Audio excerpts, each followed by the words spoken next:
Le ministre de la Sécurité nationale est le premier représentant du gouvernement à se rendre sur les lieux de l'attaque.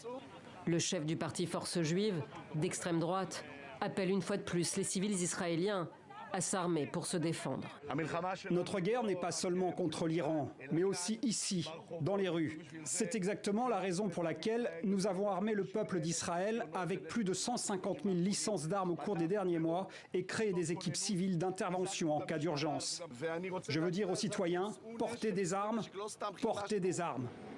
Il est environ 7h30 ce dimanche matin lorsqu'un homme armé d'un couteau s'en prend à des passants en pleine rue et dans un parc à Holon, dans la banlieue sud de Tel Aviv.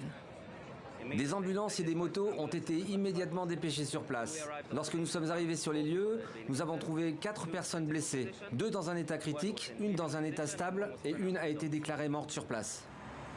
On voit ici un policier sur zone et 2 corps qui gisent sur le trottoir.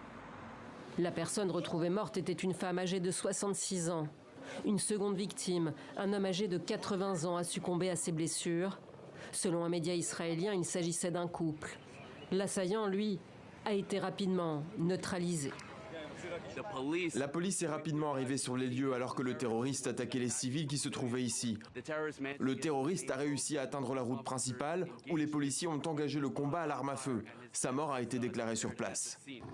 L'auteur de l'attaque, un Palestinien d'une trentaine d'années, était originaire de Cisjordanie.